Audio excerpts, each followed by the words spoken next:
Hello, everybody, and welcome to, I don't even know what to call this stream.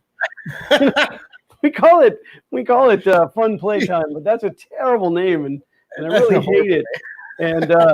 And I was going to name it the 3D printing stream that shall not be named, but it was so long. Hello, everybody, and welcome to this Sunday stream. James will not be joining us today, or maybe will later, but he's down with a migraine. But it actually worked out okay today anyway, because I'm not by myself. We have Sean of the Nanigans. So, what's up? Why don't you give us a little bit of an intro, Sean? Tell everybody what you're doing, where they can find you, how they can help you out in life. That's a long list. we have a certain amount of time here, Glenn. My name is Sean. I do a lot of different things, a lot of different types of artwork. I come from a film and television background with some product photography in there, strewn about. And then, you can find me on Twitter at artmods_, or on Instagram at artmodsofficial. And then YouTube, you can find me on YouTube as Seananigans. And that's pretty much it. Yeah, your Twitter and your YouTube are in the description, so anybody wants to go and stalk you or subscribe to you, whichever one is their preference. Hey, stalkers are good. Hey, it's attention either way, and isn't that what it's really all about? It's just getting the attention. Yes. So, and of course, I'm Glenn from Fun King 3D. If you can't figure that out, and judging by the chat, most of you have been here before. You know what's really crazy is I always go back and I don't study my analytics because I don't really care.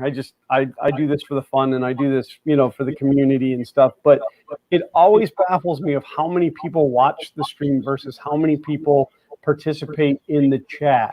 So I know there's a lot of lurker people that are watching the stream. It'll tell me that there's, right now, 22 people watching, but there's definitely not 22 people that have chimed in the chat. So, if you're a lurker, if you just watch and you don't really chat, you could still drop a hello in there just so that we know that you're there. Yeah, say hi. What's wrong with you? Fun. That's what this streams are about, is the community. We love to interact with everybody, and I see a lot of very familiar names in the chat. And that's amazing. And, we love each and every one of you. Well, except that not that guy right there, but everybody else. Go away, Sean Butler. Hey, I wasn't mentioning any names.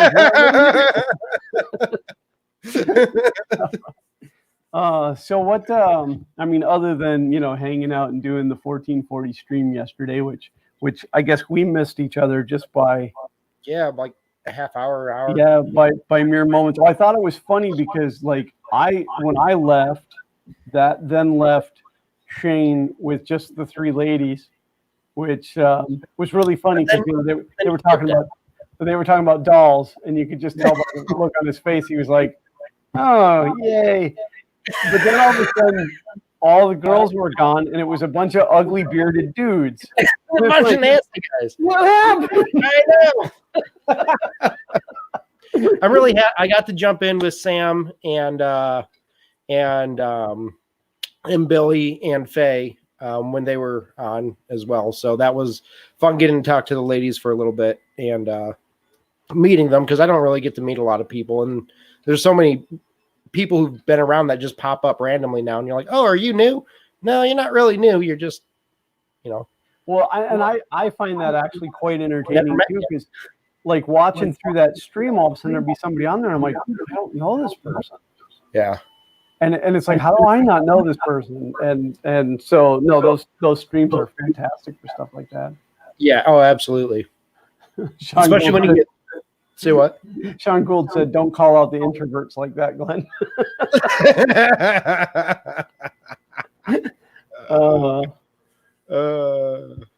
3D Jimmy, yeah, I think what it is I think my audio is looping back on Sean's side. Is it? Let me correct that. I don't stream a lot, so I don't know how this works. All right. Is that better? So far, testing 1. Hello, can I hear myself? No, it sounds great to me. So they'll chime in and let us know. They're very good at giving us let me know when my mic is crackling, and because otherwise you never know. So yeah, you would never know. But I didn't. So I did promise, and I got to go back because it was brought up about the Fun in the Country Basement streams. And in fact, I've seen it I've seen it on Twitter mentioned a couple of times, and then now in the chat. And it was who brought that up? It won't let me go back that far. So anyway, whoever you are, you know who you are. Yeah, Chris and Walter and I had a huge falling out. And we can't stand each other anymore. And we just decided that it was Steve Ensley that brought it up. Yeah, those guys are jerks, and I don't like them anymore. And that's a tough subject. I don't know why he would bring that up. So it's not funny. I mean, when 3 grown men start hating each other and then start going at each other like that. I mean, calling. Well, the physical fist fight when we all met up and had that big street brawl. Oh, the physical. Remember Walter had a grenade? Oh yeah, 2 of them. Yeah. It was the weirdest place where he kept the second one. So I have to really chuckle because I've been hearing rumors around through the grapevine about how we don't like each other anymore. Which is really funny to me because, obviously it's not true. I mean, it's not even remotely true. It's or at least I like those 2 guys. I don't know how it is the other way. But so I reached out to Chris and Walter and I'm like, hey, have you guys heard these rumors? And they're like, no. And I'm like, we should capitalize on this for sure. Somehow. But no, it really just came down to free time. Chris is a super busy guy building his channel, and he spends multiple hours a day just answering comments and emails and whatever. So a lot of his time was being dedicated, and he just needed to free up some time. And unfortunately, the FKB streams were part of what got cut out of his daily schedule. Well, at the point that he told us, and he was like. And I don't remember the exact way he said it, but he's like, I don't think I'm going to do the streams anymore. And I just wrote him back and said something like, well, I hate you and you're dead to me now. But then all of a sudden Walter was like, yeah, I don't think I want to do them anymore either. I want to have more time to go to Disney. And then a week later they closed Disney. Disney. Disney was watching and they heard Walter say that and they're like, no, absolutely not. In the door. Or go ahead. The last time he came here, we're not letting that old guy in here. Put tea in the teacups. So no, we said that it's not over forever. That we may get together once in a while and do one just for fun. But this was my time slot before the FKB. It's kind of how FKB ended up in this time slot. This is when I always streamed anyway. It worked well for me. It worked well for the community. And so at the point that they were like, we don't want to do it anymore, I was like, great, I'm going to continue on. And then I realized I didn't really have anything to talk about. So then I'm like, I got to rope somebody else into this. So I was just going to cycle through always having somebody different, so, that it's a little bit more, because I don't have a Xander anymore. When Xander was here, I could chat with Xander when there was a lull. Did you kill him already? Oh, yeah. I threw him down the stairs too many times. I broke him. Well, and then I could have Zach here, but then I would never get to talk. He would overtalk me the whole time. So then James, I always wanted to have a stream with James, but James, again, always busy, didn't want to dedicate the time, but he gave up his Monday night stream to do the Sunday night stream with me. So, and then we're just going to cycle in a guest once in a while. Hi. It may open up. It may open up the opportunity to put somebody in that doesn't normally stream and let them get a feel for it. And maybe it's something they like to do. And then they take off and start doing their own stream. Maybe we find that perfect chemistry with a third. Who knows? So I don't want this to become what Friday Night 3D Printing Community Hangout is. Like, I don't want to step on those toes. So, but, so that's that whole big long story. That's the story I have to tell like at least once a week. Somebody will ask before the end of the 2 hours about it again, but Uncle Ron said Walter uses grenades as a suppository. Didn't really need to know that. The pineapple grenades? Pineapple grenades. Oh, so what have you been working on? Say what? What have you been working on? Not much. I just got over being really sick. I had to go in and get a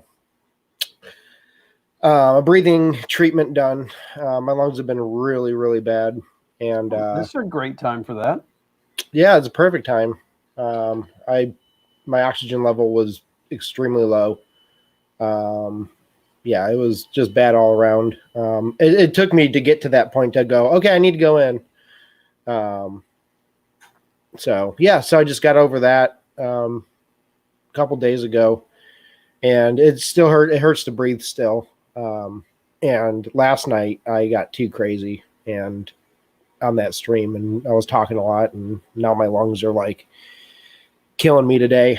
And then of course, here make you come in and be a guest today.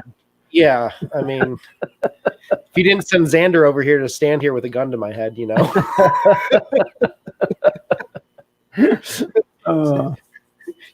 can point it somewhere else. Let's go. I'm doing the stream. You can sit down now. You can sit down now. I'm doing it. Yeah, Xander's desk was always on the other side of this. This is my staircase right here, and it's open all the way around. I can walk all the way around this, but Xander's desk was always on the other side of this. So it's a wall, 3.5 feet of space, and a wall, and then Xander's desk. Well, now Xander sits like 6 feet right there. Oh, and so on days when I'm streaming, he has to be really quiet. Otherwise, shoot rubber bands at him. He's standing right here. You put your hand in and be like, "Hi." That's your Xander sighting for the day, I guess. So, but yeah, so he's playing games and stuff, and I get ready to stream. I'm like, all right, shut up now.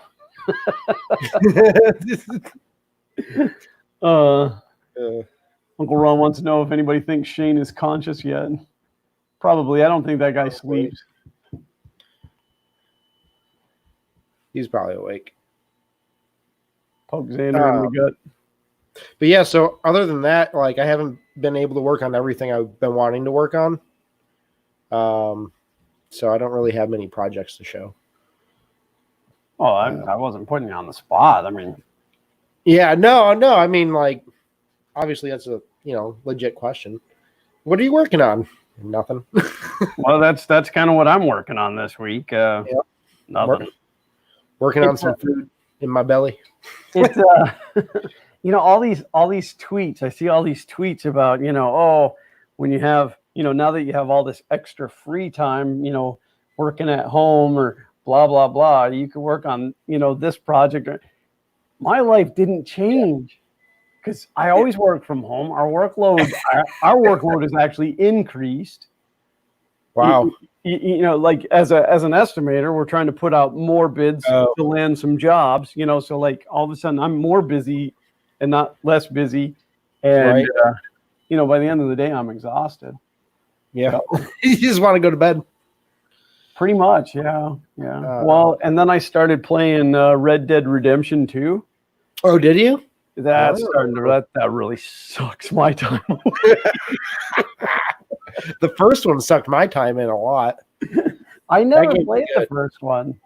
The first one was really good. Yeah. I don't know how, I haven't played the second one yet. But It's well, I started playing Fallout 4 like I'm sorry. 3 or 4 years ago. No, Fallout 4 was good. You like Fallout 4? Yeah, I enjoyed it. I enjoyed it quite a bit. But I played right up until the Nuka-Cola expansion. Like, I got on the shuttle to go to the Nuka-Cola world, and then like I saved for the day, and I didn't pick it back up for 3 years. Wow. Like, I just didn't. You just didn't want to play it again. I just stopped. Well, like, I don't know. Something probably happened. I got busy. It might have been the point when I bought a 3D printer and then my life changed. I don't. You never thought about it. It just happened. Like, yeah, I could go back and look at the timeline, but I have a feeling that's about what happened. You know, because like we're 3 years old, and that's about when I stopped playing. So it's like one hobby or the other. Right. But I don't even know what possessed me to fire it back up and play it. But all of a sudden I got back into it again, and then I was gifted the Red Dead, the copy of Red Dead for helping Grant do his breaks, and then I didn't start it. Like, I got it all installed, but I wouldn't start it until Fallout was done. Like, I had to make sure that I finished Fallout, and then I started. And then play it. So, but that was quite a change to go from that whole, you know, like 27, 100, whatever year it was. The future into the past. Apocalypse, back to 18 something. Riding around on a horse, and I don't have any power armor. You're just waiting for a robot to come out of somewhere. That's happening. Well, and then there is one common denominator between the two, and that is that there's garbage everywhere. I mean, both games, there's trash laying everywhere. I mean, in Red Dead, when he eats, he just like throws the tin can on the ground, and that bothers me. I mean, I realize it's not a real world, but I'm like, hey, you can't find a trash can to put that in. Jeez, what's wrong with you? Who raised you? Oh man. 3 Jimmy is asking Glenn, did those storms hit you the other day? We did. Not bad. We did get some nasty. We were under severe thunderstorm warnings. No, tornado was just north of us. Oh wow. That's my producer chiming in. He could at least sit over there and read the chat for me, but and Xander for the weather. Yeah, let's take it to Xander for the weather. Put him in front of the green screen. It's raining. It's hot and it might rain. It's hot. It's humid again. But I don't know. So, but that's been taking up a lot of my time. So, but I don't know, with work, I realized, like, at first I'm like, I don't understand. These people are suddenly working from home, but then they don't have any work to do. How do they have all this free time? I work from home every day and I don't have any free time. Right. And then I realized it's actually just a little bit of jealousy. I'm jealous that these people have this free time. I don't know. I lost my job and I'm busier than ever. Like, how does this happen? But I think that's the maker brain. I think the maker brain makes you be that way. Maybe.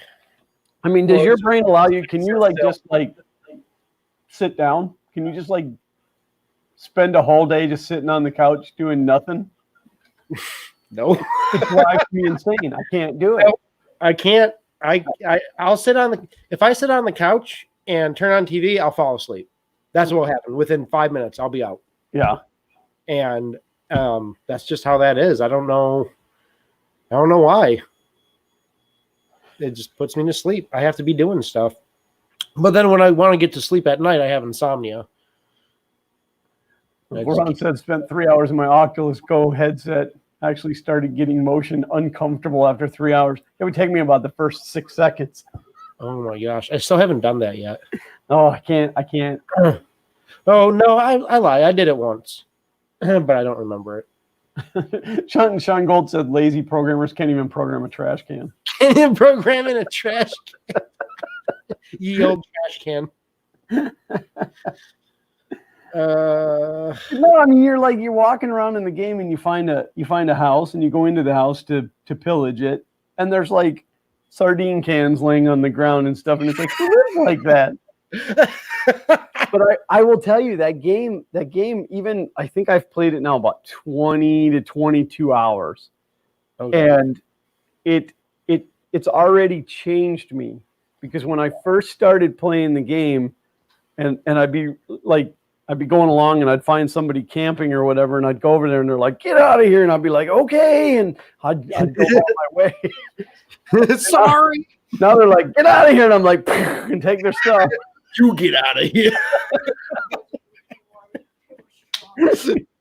Like, don't talk to me like that. Bang, I'm taking your watch. I'm in a game. I can shoot things. And then even, just riding down the trail, you pass a house and you're like, oh, look, a little house. Now it's like, oh, a house. And then it's like, throw some dynamite through the window.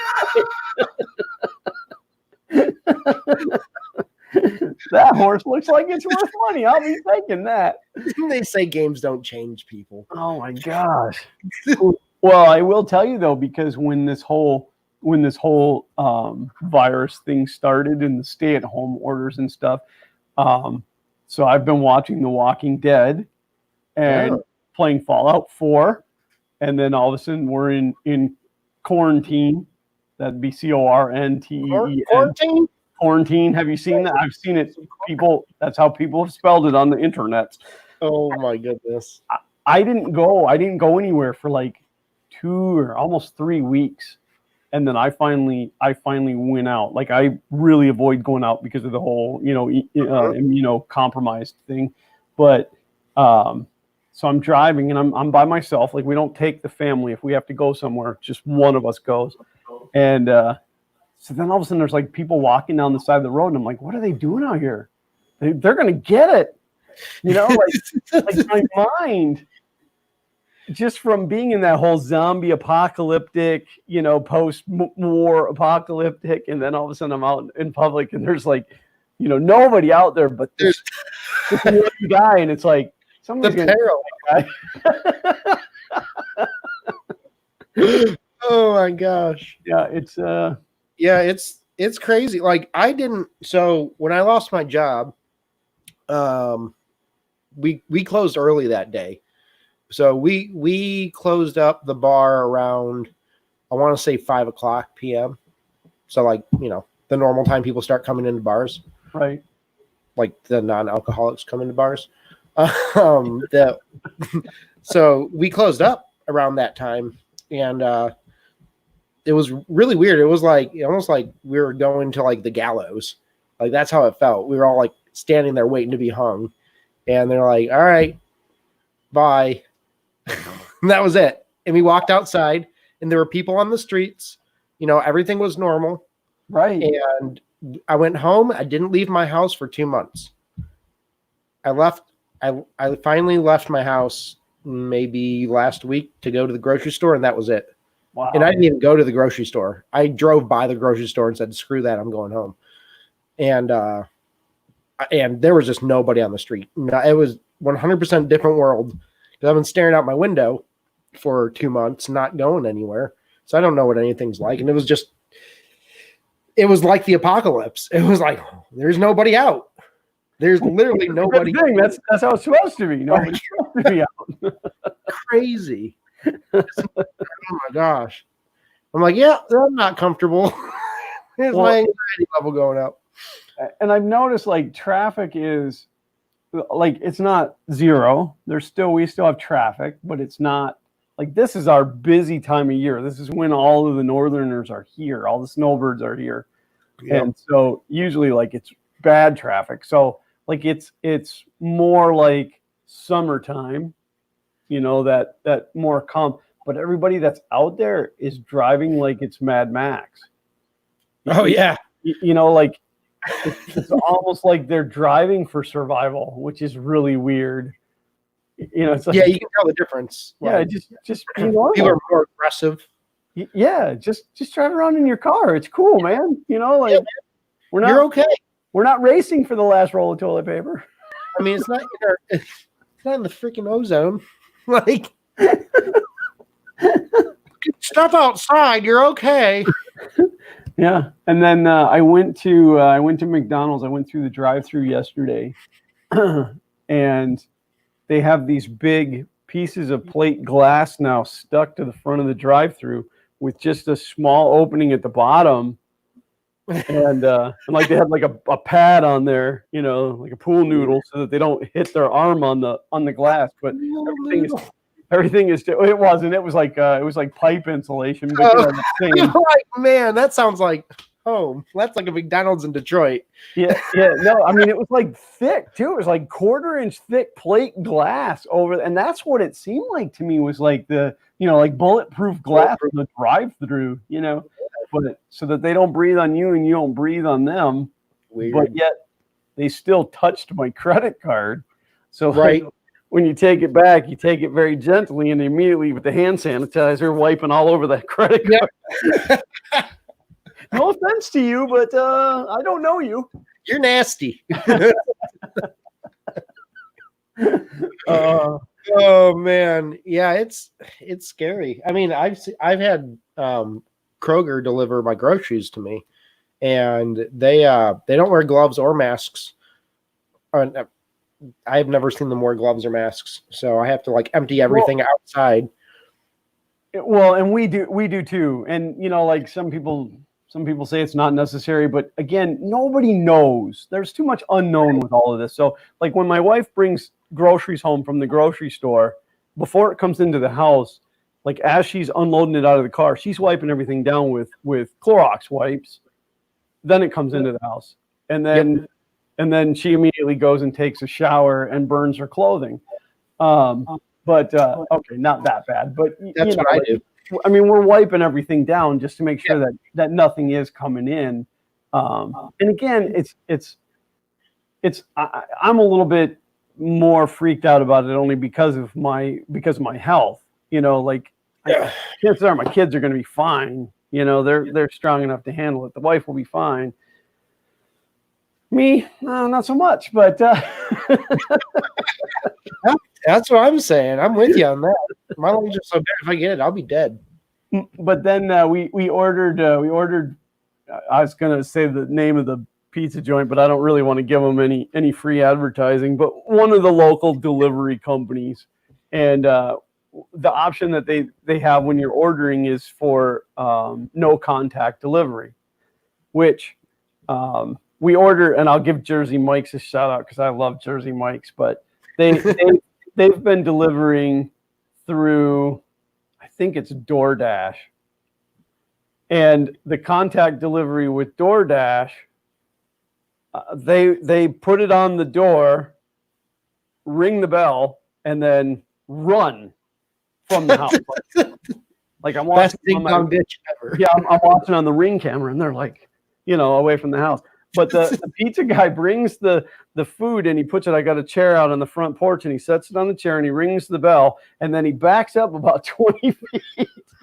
Oh my gosh! And we open the door, and he's like, "I put it over there on the chair," and we're like, "Okay, thanks." And then I asked him, I said, "Does it feel like you're doing like ding dong ditch it when you have to do these type of deliveries?" And he goes, "Yeah, like for weeks now. That's what it feels like. It just feels dirty, like." But at least it's not like a flaming bag of dog poop. I've actually requested it to be there instead, but you can order those. You can have somebody send one to you. Why? There's a website. Yeah, it's like $20, and they bring it to your door and they light it on fire. Oh, okay. So this sounds to me like a way to do it to somebody else. Yeah. Somebody. I mean, you could do it to yourself if you're that sick. I mean, it's like, man, I haven't gotten some dog poop on my door in a week. It's about time. That sounds like some criminal activity going on. Like you could order it to Walter's place and have them light it on his doorstep because you don't like them. They probably wouldn't go to Walter's place. Push it out of the helicopter. They'd drive down the road and go, "Yeah, no, forget it." Go on to poopsenders.com. I can see Walter coming out with a shotgun. Oh, Oh man, I haven't heard from him in a long time. Walter. Yeah. Yeah, he's been kind of quiet on social media. He called me. It's always funny because he calls me and I never answer the phone because I don't answer the phone. But he just called and he's like, "Yeah, I was just calling to check in on you and stuff. You don't have to call me back." Blah blah blah. Because he knows me, and He knows that won't happen. he's like, "I'm just checking on you and stuff." So, but no, my plan for this week was to get all the parts from my rep box printed, and I didn't. It's like the week just was gone. Yeah. And then today, my plan was to have the FK1 sitting here so I could start working on it. But I'm tired today. I'm tired. That's how I feel. Like, yeah, I want to do that, but I'm going to admit this, and I shouldn't. What is the date today? It's, April 26th. Yeah.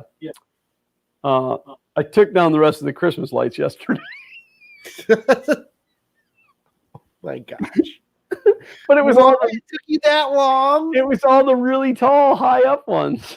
Oh my gosh.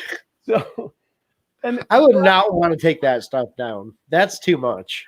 so to put all the lights on the front of the house generally takes me about 3 days of solid days, getting up there, putting it up.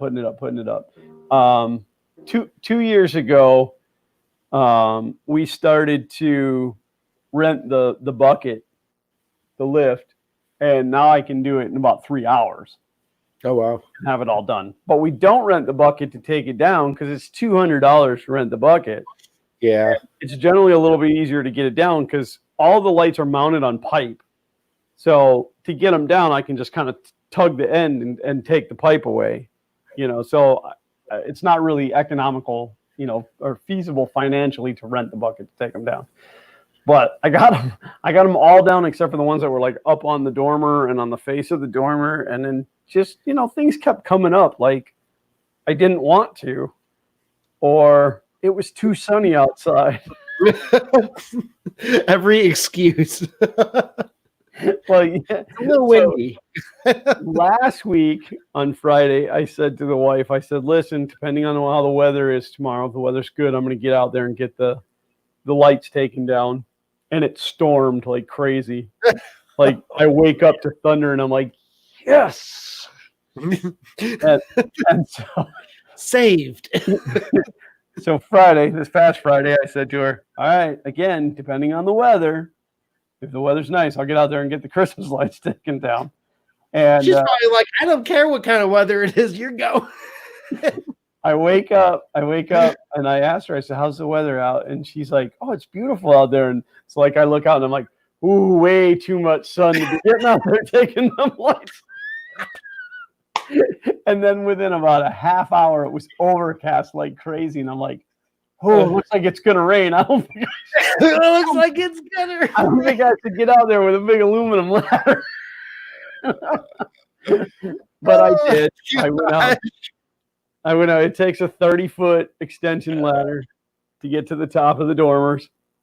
And now today my legs are killing me from going up and down that ladder. But I was able to get all the Christmas lights down. I didn't put them away yet. They're still sitting on the front porch. But I got them all down. And then I loaded up the back of the truck with we've been doing cleaning, with all this free time that we have. We've been heavily spring cleaning.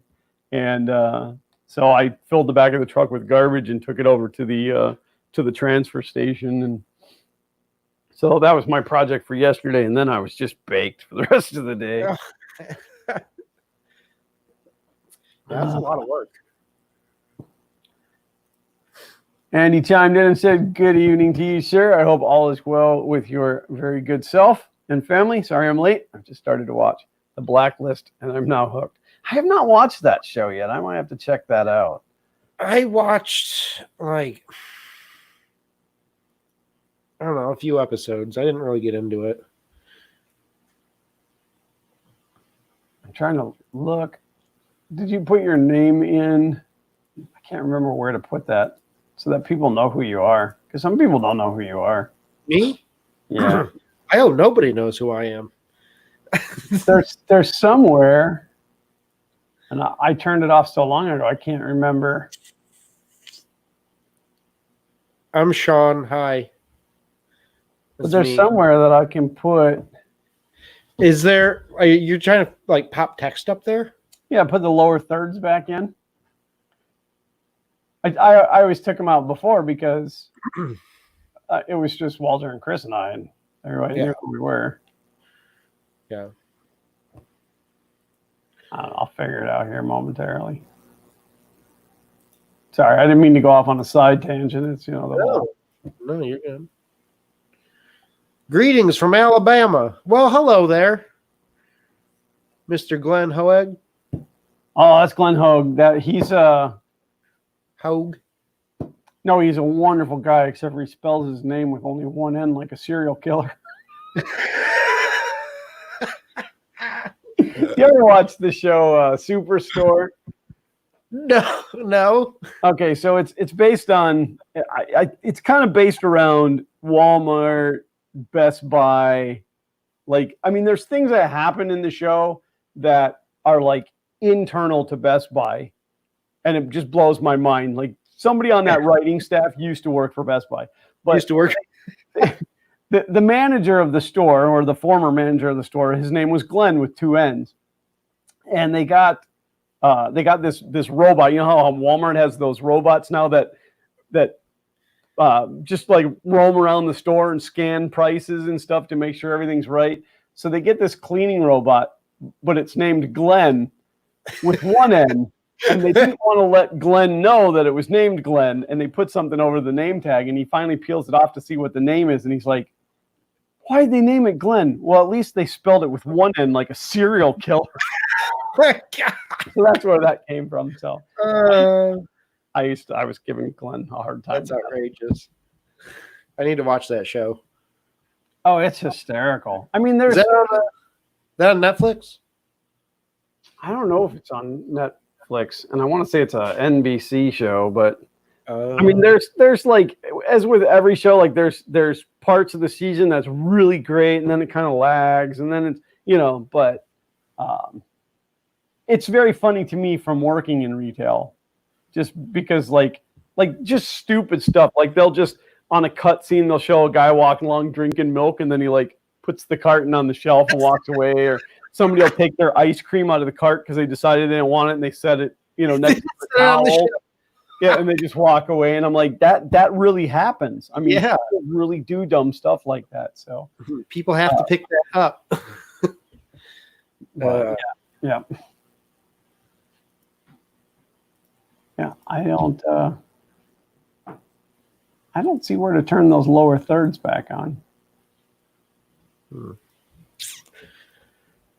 mean, I guess it's not really a big deal, but here. This big, large thing right at the bottom that says show display names. Look at that. Now everybody knows who we are. Woohoo! And I'll have you know that little yellow bar next to your name there. Yeah. That's Fun King 3D Yellow, man. Wow, look at that. I was going to put on my Fun King 3D shirt, but it's shrunk. It doesn't fit me anymore. Oh, the shirt shrunk? Yeah, it shrunk. Yeah. It's like crop top now. Definitely the shirt's fault. Hey, man. The high quality Gildan 2000 series shirts that are pre-shrunken before they're made. But yeah, it's definitely the shirt's fault. It's shrunk, man. I think I just got a little too big. That's I think you hit the nail on the head there. I was just trying to be discreet. Ray brings up a good point with that show, that Amy, who's now the manager in the show, never has the same name tag on. Like, you always have to look to see what her name is, which that plays close to home for me too, because I used to work in a country western bar years ago, and our name tags were buttons. We had a button press so you can make your own name tag. But every time that somebody either quit or was fired, I would take their name tag. And so I had hundreds of the name tags, and I would always wear a different one. You know, every night that I worked, I wore a different name tag. And like I would be out bussing tables or whatever, and somebody would go to the bar and they'd be like, "Oh, Mike took my drink off my table." And they're like, "Mike took it." They're like, "Mike hasn't worked here in months, you liar." I don't know who you're talking about. We had, so at the bar that I work at, our shirts, we have like I don't know what you call them, worker shirts, like Dickies? kind of like Dickies, like the old mechanic shirts. Okay. So we wear those, and it has the logo of the brand screen printed on the back, and then on the front it's embroidered with a name, but they're just random names. Every shirt has a random name. And I was like Kelly or Sylvester or Elvira or whoever, just some weird names. And so one day I got one, and it was Walter. And so I took a picture, I took a selfie, and I was going to send it to Walter. And I'm like, I was like, all right. And so I took the picture. I'm like, all right, I'm going to send this to Walter. But the guy behind me was like doing the two fingers up, and, like right behind me. And I was like, I can't send that. Oh, to Walter, you could have. Absolutely. Oh my gosh. And his face, this guy's face. Where were we when that guy photobombed me? And I went and found him in the crowd. Was that at Murph? Like, we were taking a picture, and this guy, like, he's behind, and he's like, you know, like crazy face or whatever. But he was wearing, I want to say he was wearing a Florida Gator shirt, so, or maybe a hat or whatever. So it really stuck out in my mind. And it was at Murph because he was eating. It was when we went over to get tacos. So we're standing in the taco line, and I see the guy sitting there. And so I pull up the photo, and I said, "Oh, I'll be right back." And so I go over and I sit down at the table. Now, this is not like me because I'm introverted, but I go over and I sit down next to the guy at the table, and I show him. I said, "Dude, you totally photobombed me earlier, and that was so funny. I just needed to give you props." And he's like, "I didn't photobomb you." I'm like, "Here it is right here." And he's like, I didn't do that. I was just walking through the crowd. But the look on his face, and I'll have to find the picture, the look on his face, I'm thinking, "Oh, and you look like that?" I mean, it was just like, like when you pause the TV or pause the movie or whatever, Yeah. you catch the person with this like really weird look on their face. It was like that moment. I don't know if he was like coming off of a sneeze or, but just, it was epic. I mean, totally unintentional photobomb, but. Oh, that's fun. I didn't photobomb you. Oh. Yeah, he's like, "I didn't do that." I'm like, "Well, here it is right here." Like, I was just walking through the crowd. And I'm like, "Okay." Because I love to photobomb people at Earth, but it's always people I know. Like, I don't just do it to random people. So I should, but usually the logo gets blocked, and that's what it's all about anyway. So I'm gonna get it tattooed here onto my forehead. There you go. Just carry around a giant banner, just a flag, big old flag.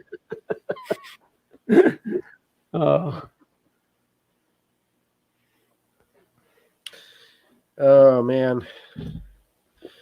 Let's see. Now I'm gonna get all the good views because I have the cat. Oh, look at that. Cute. This is my cat that does high fives. Now, of course, I don't have any treats. So I don't know if she'll do it, but hey, high five? No.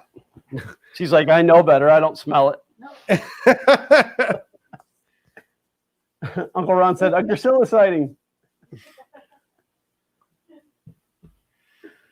Get a bandana printed. That's actually not a bad idea, but I don't want to cover up this beautiful head. Right? I mean, I could just get a Fun King hat, but I stopped wearing hats a long time ago. It's easier to put my glasses up like this when I don't have a hat on. Do they fall off more when you put them up there, or do they fall? No, they fall off once in a while, but usually they just fall down. And they just fall straight down? I'll be doing something, it'll slide down. Because like with hair, like they just go, they just fall. They don't grab onto anything. They just fall straight off. Yeah. Well, then I'll end up with 2 marks right here on the top of my head from the nose pieces. They'll be sitting there, and then like I'll have these two digs in the top of my head. In fact, they're like kind of permanently there now. But oh, that's funny. Anything that's like 3 foot away or closer, I need the glasses. Other than that, I don't need them. So they're on and off all day long. Yeah. And he said, "Was that Miss Fun King with the kitty?" Yes, that is my wife. That is the definitely a rare occurrence that you'll see. Fun queen. No, she doesn't. I don't like that. When we were creating her Twitter account, which she doesn't ever use anyway, but like we were coming up with all, and she didn't want any of that. Yeah, I don't even know. She doesn't like to be associated with the whole Fun King thing. She doesn't like fun. Fun sucker. Oh, if you can see the look on her face, has oh, I can imagine. Yeah, she back in the beginning of going to the MRFs and IRFs and stuff, like she would just go and hide. She didn't come out, she didn't associate with the people, and then she started to meet different people, like she met Ryan's wife from Geek Tech. And she's like, well, I like her. And then she met James's wife, Kay, and then it was like, I will go to every one of the IRFs now. As long as Kay's there. That's why I go. I only go for Kay and Grisella. I don't go for anyone else. He said, oh, no, he was saying that to somebody else. He said, Gorilla Tape works. I thought he was talking to me about the glasses. Having their own, gonna have to send you fly swatter paper, Xander, to the chair next to you. Yeah, I don't know. I would just spend the whole time smacking him. He's 13 now. With the fly swatter? Yeah. No, flip flop. I learned from my wife. She's Spanish. Oh. Got to hit him with the flip flop. There you go. Yeah. No, he's he's been a teenager since he was about 8, but now that he's legitimately a teenager, and it's all about money now. Everything's about money. Got to earn money. I need some money, and I'm like, I got to do some work, and he's like, nope, I want to do that. Like, why would I want to do? Like, that's how you get money. So then I said, all right, listen, we're going to give you a list of chores, and we're going to start giving you an allowance every week. Now, let me make this perfectly clear to the world. My children do not go without anything. They are spoiled like crazy. If I could spin the camera around and show you the toy room, it would blow your mind what these children have. But so they've never had an allowance because they've never needed one. So all of a sudden now he's hooked on wanting to buy a $600 Oculus set, which I think he's nuts. So I need to earn money. I said, all right. So we're going to give you an allowance. We're going to give you a list of chores and give you an allowance. All right. What are my chores going to be? Well, I don't know yet. We have to figure it out. Well, how much am I going to get? I don't know yet. We're going to figure it out based on how much stuff we're going to make you do. Well, I get the money first, right? And I'm like, oh, no. That is totally not how life works. I said, well, it's even worse in real life. You work and they hold the check. So you work for like 3 weeks before you get money. You don't even get to see it. The check you're getting isn't the check you just earned. You get that one next week. Yeah, and then some of it goes to the government. Most of it goes to the government.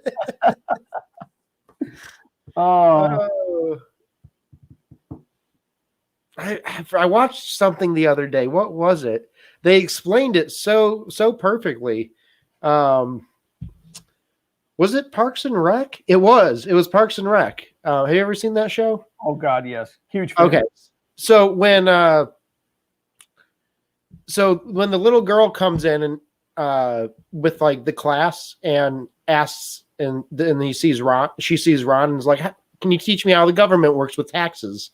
And he was like, he like took her sandwich and took a big bite of it and slammed it down in front of her, and he goes, "That's how much you get back." And then he takes her juice and drinks half of it and puts it down and then picks it back up and sucks on it a little more and then sets it back down again. And he's like, and that's how much liquidation you get or whatever. And he's just explaining all of it. And she had like no food left. And she's like, "But you ate all my food." And he goes, "Have you ever read Karl Marx?" that scene where they put him in the middle of the room in the round desk and the lady comes in to talk to him and he's like, he keeps spinning.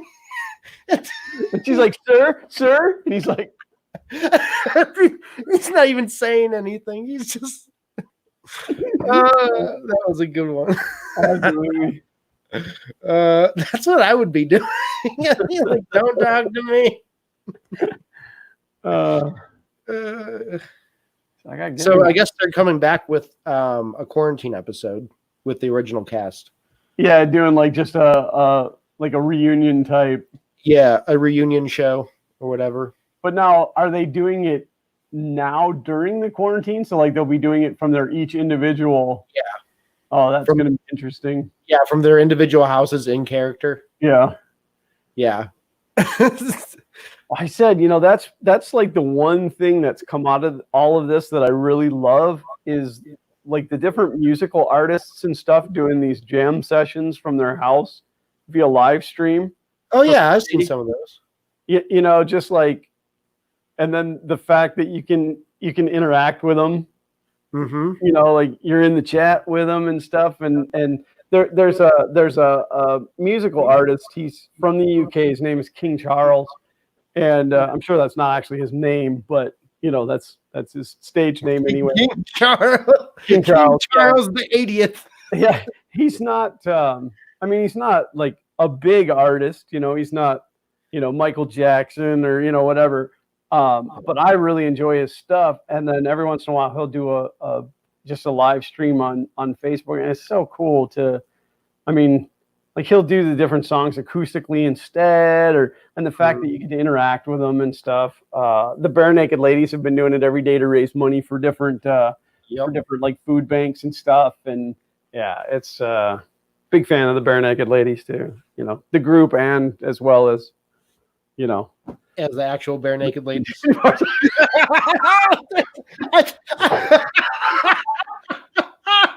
I was waiting for a reaction. I thought I was going to see the FK1 fly across the room. No, it's on this side. She's on this side. Grab the cast I iron. didn't say which lady. I was talking about you, honey. There was an S at the end. There's only one of her. Throw more things. Oh, that was funny. See, that's why you need a whole production crew when you're doing videos, is stuff like that. And that's Priscilla's number one job when we're doing the videos, is to throw things or to hit people or or to hit people. Yeah, so anytime like when we do the Maker Box videos and stuff and something flies across, it's always from her hand, it's Andy said, "I can't ask for another soda just yet." Well, I need to get some water. My throat's getting dry. Okay, I'll sing a song while you're gone. Oh, please. I'm a little teapot, short and stout. Well, come on now. No, that's all you get. And you should feel fortunate you got that. I might have to pump the air conditioning down up here. It's getting a little warm, all these lights on. So what is everybody else out in Chatland working on? Anything good and fun that's not COVID-19 related? It's like everybody that's printing stuff, it's like, PPE stuff. I want to see cool, fun projects. I just designed and made this bracket for my my monitor, my computer monitor, for the for the wall mount. I don't know if it's going to work, but That's the part about 3D printing that I love. You know, I think back through all the years of making stuff the old-fashioned way. You know, yeah, where I had where I had to go and mine the ore myself. where you needed skills. But you know, I think about the stuff that I made through the years, and I think, wow, that would have been so much easier with a 3D printer. Yep. You know, and then I guess I was a little bit fortunate because I started playing with Rhino 3D. Oh, it would have been That's an old program. 25 years ago, maybe even longer. I bought plans to build a boat that was originally in a 1970s Popular Mechanics magazine. Oh wow! And I bought the plans from the designer. I bought them digitally, and it was done in Rhino. So I convinced the company I was working for at the time that I needed a copy of Rhino for a project that I was working on, and they bought it for me. And and it's true, I didn't need it. I didn't need it for a project I was working on. It just wasn't work related. And, so I've been using Rhino for all this time, but when I got into doing the design on the FK1, which I started doing it in Rhino, and then everybody was like Fusion 360, and I thought, okay, I'm going to learn Fusion. So I stopped and I started the design all over again in Fusion. And after about a week of working in it and not getting very far, I thought, this is stupid. You know, why punish myself? And I went back to Rhino and designed it all in Rhino. But I learned so much in Rhino through that process that I didn't even know was possible in Rhino. But that made me think about, oh, that time that I made this when I could have just drawn it and then, you know, push the button and have that piece. You know, it's right. Like, oh. So yeah, no, 3D printing is amazing for stuff like that. Yeah. Oh, for sure. I don't know. I have a love-hate relationship with 3D printing. Like, I like it. I enjoy it. Obviously, I do it, you know, but like I don't, there's nothing like having a nice piece of milled out wood or metal, you know, that just feels solid and crafted, you know, something made on a lathe. Right. Depending on what you're doing with it. Right. Right. Yeah. So like, I don't know. I've had this inner battle with myself with like 3D printed handles for like a hammer or whatever, which work fine. And you know, it's fine, but I just have the battle of, does it feel like a real thing? Like, versus, you know, being a toy or. Yeah. Versus being a toy. Like, does it feel real? Like, is this going to really work? And is it going to be comfortable versus something that was handcrafted by someone who, you know, years and years of, you know, learning this skill to make it just right, like knife handles. Like, people have to, you know, put a lot of time into it. And if you can 3D print a knife handle like that. Yeah, but somebody had to take the time to design the file for it. Yeah, but it's not as long as, you know, putting, you know, blood, sweat, and you know, good old American muscle into it. Right. No, I know where you're coming from. I mean, do you understand what I'm saying? I'm not trying to downplay 3D printing or, you know, anything like that. Right. I'm just saying, well, and that's a big argument in the cosplay world too, because, you know, there's these people who like hand sew all their stuff and you know, like even making it out of the foam, having to cut it all and glue it all together. And, you know, here's somebody with 3D printing, pushes a button and spits it out. Right.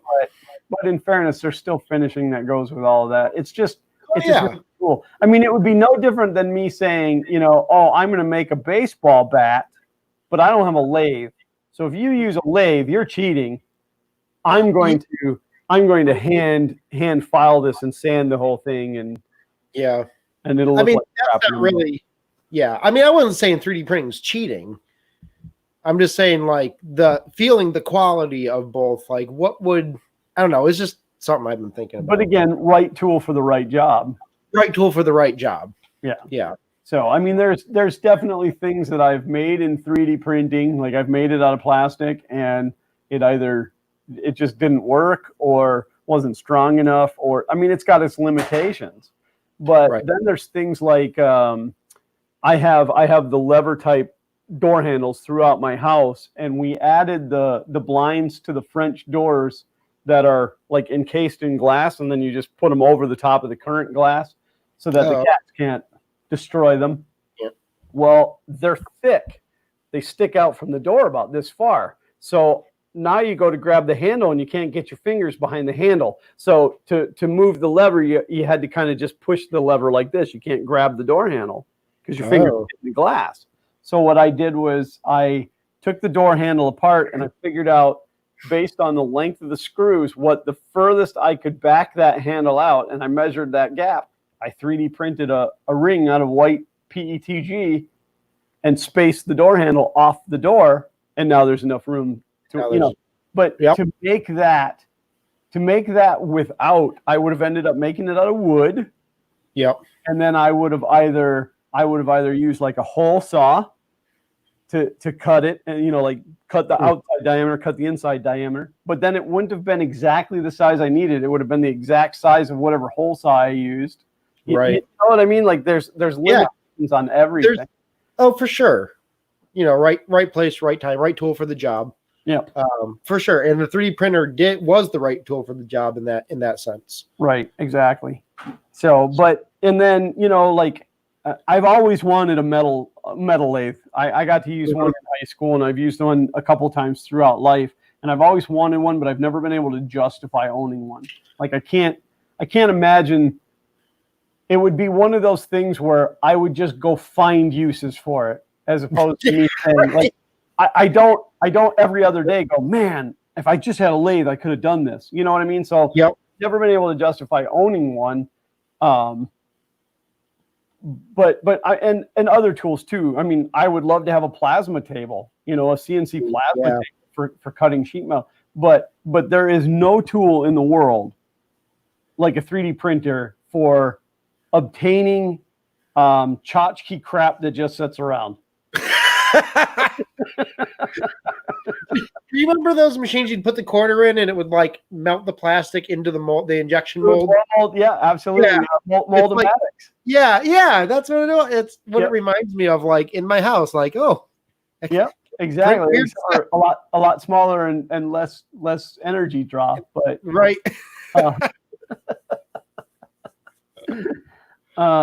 It's just, like, people are always like, oh, you have a 3D printer. What do you make with it? And I'm like, a bunch of crap that I'll never use. Like, I have hundreds of benchy boats that I'm never going to do anything with them. So the last Maker Faire we were at, which was Orlando Maker Faire in November, we brought all the stuff that we normally put out on the table, and then like kids would come and they were like, oh, this is really neat, and I'm like, you can have that. And they're like, really? I'm like, yeah, take it. And then Xander's like, don't give that stuff away. I'm like, why? I can have as many as I want. Yeah, why not? Like, that's the point, man. Have it. They've never seen one before. Oh, Happy Ron has joined us. Hello, Ron. Oh, happy. Yeah, for those of you who came in late, James is not here today because he is fighting a migraine. So you did what? Fighting the good fight. Those Canadian migraines. I'm sorry I'm hurting you. I'm sorry I'm hurting you. I don't know if you heard the story, but like, I have to be real easy picking on the Canadians because James was on with us on a Fun in the Country basement, and you had designed that logo for him for his shirt. Oh, yeah. And he was talking about it, and I said, yeah. And then you had to have the maple leaf in there. You Canadians and your dumb maple leaf like that. Totally tongue in cheek, and James knows it, but the audience didn't necessarily know that. Oh, really? I took heat for it. Like I got What? like, I got some pretty mean comments, and I don't remember who it was. And if you're in the audience, it's no big deal. I mean, I think that we understand each other now. But the person said something like "Go easy on our maple leaf" or whatever. Maybe I'll say like the Stars and Stripes is stupid. And I mean, they are. and but- well, I just said back to him, well, I mean, if that's how you feel, it's okay. That's free speech, man. I'm a big fan of free speech, but Heck yeah. please understand that the maple leaf thing was completely tongue in cheek. I was just picking on James. I mean, yeah. So I have to be careful. I'm not looking to offend any Canadians. Only James. I am. I am looking to offend all Canadians and Americans alike. I hate your I didn't actually know that you could offend Canadians. I thought if you picked on them, they would just apologize. I'm sorry, I'm Canadian. I'm so sorry. With their wee beady eyes and flappy heads. But no, we actually have quite a few people in here that are Canadian, so it's always fun. But it is much different doing the stream with James now instead of Chris and Walter, because like with Chris and Walter, I would be like, oh, I went to Costco and bought some stuff. But now with James, I have to go, do you guys have Costco up there? Like, I have to determine that he knows what I'm talking about. So, that's it. James is a great guy too. I love James. Oh yeah, absolutely. He's a fantastic dude. My wife just yelled, "I love Kay." Well, and then what was really funny is James actually goes by Jay, and then his wife is Kay. So Agent J and JK. JK. That's great. Oh my gosh. So at IRF, I think he was talking to James was talking to somebody. It was all the guys were talking pretty much in like a circle, and then Kay and I were over by the car, and she's like screaming for him or like yelling for him, and he's not even listening. And I'm like, all right, I'm running off with your wife. Bye. And I'm like, okay, James, I'm leaving with your wife. Like, we're gonna go get married. She's done with you. Bye. And she's like, he really just doesn't care. Like, he's really not listening to anything anyone's saying. Did you see that thing that he posted to Twitter? It was either yesterday or the day before, but he was standing there and he had the Star Trek thing and he taps it like this. No, it's a little video, and then in the comment part it said, "I wonder how long it'll take Kay to realize." And then it was up there for like 24 hours. And then finally somebody said, "Realize what?" And he goes, "That she married a dud."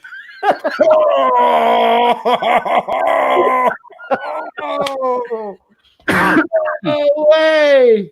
Oh man. Happy Ron wants to know, how goes the FK1? Well, it was actually intended to be right here today, but I'm tired, so I didn't put it over here. But it is actually here. For some reason, my detail camera isn't working today. That was my technical difficulty, so I can't even spin the camera around and show you. But it is off the front of it. What's that? Did you take the tape off the front of it? Off the front of the camera? I don't know. No, okay. I don't understand what it is. I don't use this machine for anything but filming and videoing and live streams. That's all this machine does. And yet every week when I fire it up, something's wrong.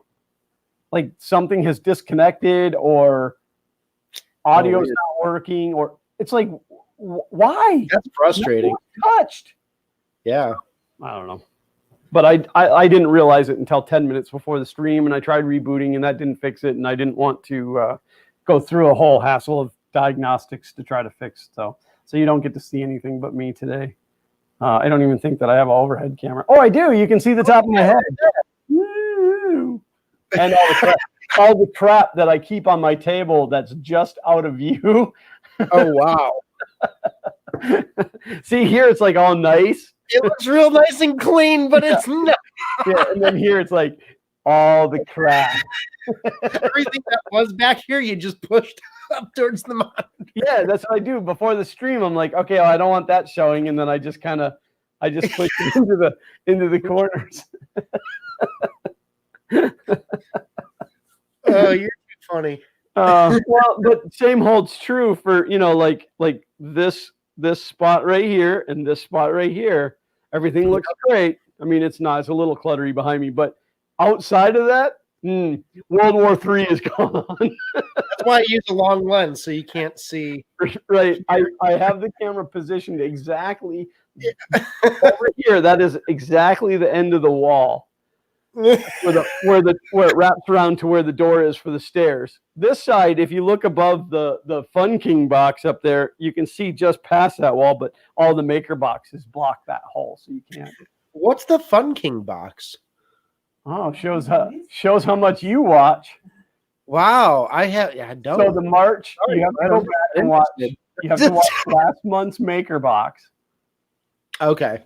See, I watch, but I don't watch the maker box episodes, unfortunately. Dude, those are the best things that they're about the only thing we produce right now, but it's the best thing that we produce because Zach is absolutely hysterical through them, but we always do some kind of goofy skit in the beginning. So last month, like early in the month, Xander came to me and said, hey, I think we need to do an April Fool's maker box. And I said, okay, but it's going to have to be March's box because you get the box. March's box comes right at the beginning of April, and right. So on. So I said, it'll have to be March's box, but we'll release it on April 1st. So my first thought was, like we meticulously unbox it every month and talk about the different filaments. So I was just going to go like, okay, and just cut it open and dump everything out on the table and go, that's what you get in this month's maker box. See you next month. Like I just blew it off. And so we filmed it on Sunday. Saturday night, as I'm laying there trying to go to sleep, all of a sudden it hits me that we're going to mock up a Fun King box and we're going to release our own filament, our own monthly filament subscription box. And so I got up the next morning and I said to Priscilla, I said, I have an idea for Fun King. It's a direction that I want to take Fun King in, and I'm really excited. And she's like, what? And I'm like, just let's wait till the whole family is there so I can share it with everybody. And I should have had a camera rolling during that. And so we're sitting at the breakfast table, and I said, okay, guys, listen. I came up with an idea last night, and I'm super excited about it, and I want to push forward with it. The maker box is super successful. And we're the reason that it's super successful. And hello, Brother James. Hey and guys, how are you? I said, I've decided that I want to do the Fun King 3D filament box. And I pitched it to the family as though I really wanted to do it. And the looks on their face, like Xander sits opposite the table of me and he's like, and like the sheer look of terror on my wife's face. And then Zach's over there going like, Yes. and then I couldn't hold it anymore, and I started laughing, and I'm like, I'm totally kidding. It's what we're gonna do. It's what we're gonna do for the Maker Box video this month as the April Fools. And my wife goes, oh, I so wanted to support you, but that's a terrible idea. So when we were starting to kick around the idea, I said, listen, we're gonna put a crap ton of candy in it and just one sample of filament. And then, so I took a maker box, that's an actual maker box, and I took it out to the garage and I broke it down flat and spray painted it yellow. And then I cut the vinyl for the front of the box and I put it on there. Well, that Sunday, that like during the live stream, I told everybody that I had a great idea for Fun King and that I was taking Fun King in a new direction and that I had a video coming out, but I didn't want to say that it was coming out on Wednesday because that was April Fool's Day, so I'm like, it's coming out this week, and that's the one that you offered to edit for me. Oh yeah. That's the video, but I was already done. I didn't know that was the video. Oh man, no, I'm a goober. I'm sorry. So I didn't want to say to people, oh, it's coming out on Wednesday. I needed it to be delayed. So, right. But that's how that whole thing went down. And then of course, with Matt and Mike, the owners of MakerBox, I so wanted to be a fly on the wall at the point that they watched that video, just to know if there was ever one of those like moments, because I mean, blatantly in the video multiple times, I'm like, like we're the reason for the success of MakerBox,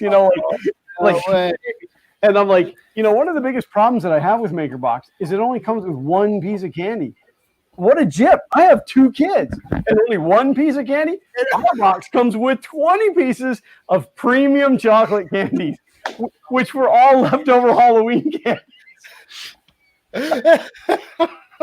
And then the sample of filament that I had was, I don't even know what it is or where I got it from. It's just in a Ziploc bag.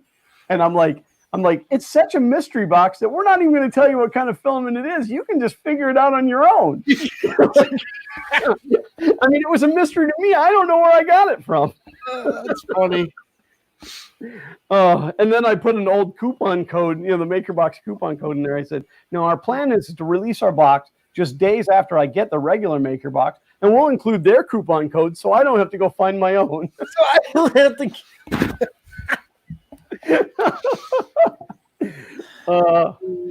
Yes, it's always fun. So I have that box, and then like we did one time with the Magic Maker box with the big green button. Oh yeah.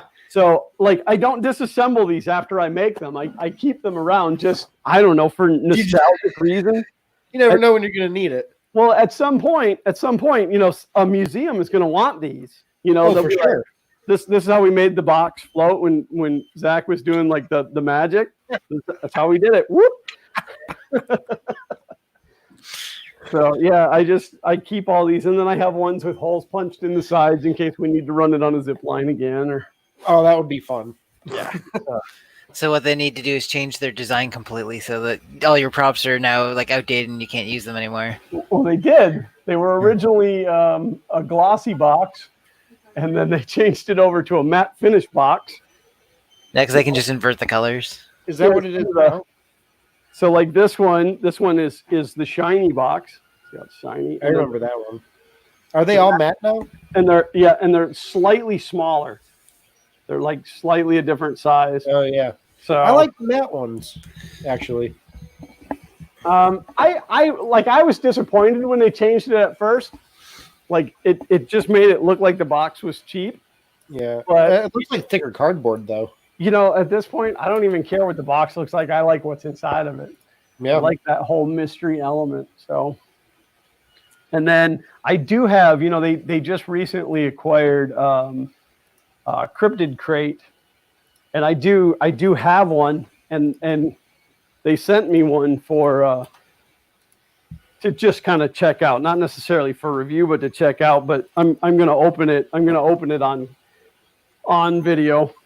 So I just haven't gotten around to it yet, but that's like Bigfoot and UFOs, big creatures. Yeah. Yep. So, and then they also own Pips Mountain, which is gaming dice. And I bought Xander one of those at Earth last year. And what it comes with is a set of dice every day. It's like monthly, but you get a set of dice every day if you actually like open it like an advent calendar and don't just like open the whole thing. And it's some really cool dice if you're into desktop gaming. There's all my shameless plugs for the day. Oh, I didn't say Printed Solid. Usually I say printedsolid.com. Printed Solid. Oh, John from You Do It has joined us. Scott Hack Monkey is here. Hey, John. All kinds of people popping in now. Wow, look at that. I brought the popularity, obviously. You did. You did. Yeah. Like nobody was It was showing going up. downhill until you came. Yeah, I opened it on my phone like, oh crap, these guys are struggling. I better pop on for a couple minutes and save them. How are you feeling? I'm okay. My head's pretty light, but Yeah. yeah, it was a pleasant way to wake up this morning. I always enjoy when I have them through the night while I'm sleeping, and then just wake up with the laggy after effects. That's the thing. The pain goes away eventually, but you feel like you just haven't slept, even if you've done nothing but sleep. Yep. Yeah. Like I went to bed a little bit later than normal last night, but I woke up at like 9 and then ate something quickly. Felt like I was going to be sick. Then ended up going back to sleep, and I woke up at like 3:30 ish. I think whatever time I sent you the message, I think saying I definitely won't make it. That was sometime I think between 3 and 3:30. But I figured I'd pop on and say hi. Elfec wants to know if we know what a remote direct extruder is. Yeah, that's the nimble setup. So that's where you've got your extruder motor is held elsewhere, and then you've got basically this super tight, flexible wire that runs from the extruder motor down into the actual extruder. Like a So weed it's eater. yeah, exactly. So it spins. And it spins this wire, and since this wire is basically supposed to have minimal give to it, even though it's flexible, it spins the gear. So you get all the benefits of a direct drive system, where your drive path is only like a millimeter too long, type thing, or the retraction requirements are only a millimeter too long, but without having to have the weight of the NEMA 17 on the actual carriage. Interesting. So Nimble, I think, is the one that's most famous for doing it right now. And there's also a bunch of videos on YouTube for people trying to make their own systems. If you're going to talk about it, you have to say it right. It's the Zesty Nimble. Zesty Nimble. Because it's fun to say Zesty. Gives you the zesty for life. I'm worried. Hi, worried. I'm Dad. Ollie says, I'm a wreck for 2 days after my migraines nowadays. Mine usually I get one and then I'll either get another one the next day or the day after. Like they always come in twos. They are unpleasant. Agreed. Yeah, so many people have come in. I know. Look at all these people. So, James, were you able to figure out what happened with your printers? I re-leveled everything and basically adjusted everything to be slightly closer to the bed. So it's got to be humidity. Like the humidity has increased dramatically over the past couple of days. I was talking about it in the stream last night, but for those who weren't watching the Makers 1440 stream last night, I guess 1440 Makers, not Makers 1440. I've been running the prints for the face shields nonstop, and I've got 5 printers that are running them, and it's all been do a print, let it finish, take it off the bed, start the next one, occasionally wipe down with alcohol or whatever. But yesterday, I came downstairs, took the prints off from the previous night, started them up, and 4 of the 5 printers, nothing would stick to the beds. Oh. So I think in the cases of the ones with the inductive probes, they're sensitive to humidity and temperature, so they will vary 0.5 millimeters based on that. Then the third one is running, Wham Bam, so the PEX sheet, and the fourth one's on an ultra base with glue. And it looks like on the fourth one, the actual issue is some of the glue had basically come off the bed. So there was one spot where stuff wouldn't stick, and when it started to peel from there, it would end up knocking everything else off. So, yeah, the first thing I thought of when you said that, 4 out of 5, was that it had to be something environmental. Oh, absolutely! 4 to 5 is not a coincidence. So, I also had my first since I finished the build and put it into production. I put it into my production line. That PX Mali and Perugia hybrid thing I've been working on. I had my first layer shift on it last night, and it was on the x-axis, and it was a shift like this. Wow. So I came down. There's just stringing all over the place, and I'm like, no, it doesn't look like anything detached from the bed. And it's like, there's the normal piece, and then shifted over this much, and then printed on top of those is the mess up. So yeah, that's a pretty significant shift. But seeing as it seems to be only the one layer shift over an 8-hour print, I'm assuming it got caught on something, especially since it was such a massive shift. So I'm running it again. If it does it again, then I'll do some investigative work. But usually when I get a one-off like that, I assume it's going to be a one-off. And yeah, it could just be a fluke. I scared Sean off. Yeah, he was like, well, I don't got to be here. James is here. I have that effect on people. I'm just the worst. Elfec wants to know how accurate is it and how fast can you run it? I haven't run one myself. I understand the Zesty Nimble system is pretty decent and that you should be able to get more or less the performance out of it that you would get on a direct drive system, except for the fact that I believe that it's geared 4-to-1. So versus 1-to-1 for a direct drive system. So they run it that way so that any of the slop that's introduced by the system is basically then sort of removed. So it's like, okay, well, there's a millimeter difference on a 1-to-1, but it goes down to 0.25 millimeters because you have to turn it, 4 times for the equivalent of one spin. So they've tuned it that way so that, if you've got a percentage of slopping, it gets spread out through the system. Hey, look, it's Xander's Thing Thursday. Hey. We have at least 3 different prints for that, and we just haven't filmed it. It's all print and I was gonna say all print no play, but I'm print and play, not you. Sorry, I ran off. My cat was stuck. He was crying. I'm like, what is that sound? Stuck to curtains? No, he was stuck in so I have this. Oh, what's happening? Hold on. Okay, there we go. So I have this drum. It's called the cajon. So it's a Spanish drum. It's just like a box with a hole in it. And he went in the hole and he couldn't get out. And he was stuck inside and he couldn't get out of the box he got into. And so I had to help him, shake the box to get him out of it. And he's so dumb. Get out of there. Oh my gosh. I was like, well, how did you do? How do you even get the holes this big? It's small. And how'd your lard butt get in there? My goodness. Life finds a way in, doesn't find a way out. Exactly. So I ran off because I was like, that is a bad noise. I need to go see what that is. Yeah, absolutely. It was a cat ass trophy. No, I probably should have told you ahead of time that these streams are really laid back and they're not formal at all. It's true. Glenn will be talking and just regularly talk that hasn't happened in a while. In a couple of weeks now. Not since I fixed it, and it seems to be fixed. So 3D Printing World says it's a 21 ratio, which makes sense. I don't know why I thought 4-to-1, but yes. So an accident that would be a mistake that would be a 1 millimeter issue would only be a 0.05 millimeter issue. So it basically just dilutes any of the issues that might be introduced by it. It's very zesty and very nimble. Zesty. Anybody working on anything cool? No. You missed me telling the story where I finally took the rest of my Christmas lights down yesterday. Well, I mean, we're not in May yet. You're fine. Should just change the color of the bulbs.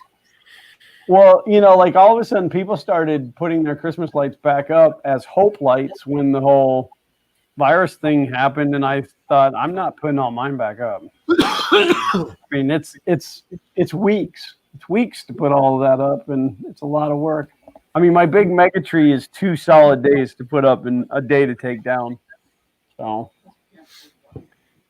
just cut the tree down. Problem solved. No, it's not a real tree. Oh. It's a telescopic pole that I made, and then it's got 8,000 lights on it. My goodness. You're a very bright individual. It's awesome. It's definitely the centerpiece for our show. Oh, for those of you last week, I finally got the screw out of that copper heat block by using a hacksaw to cut a slot into it, which took way too long. I'm going to get a rotary tool.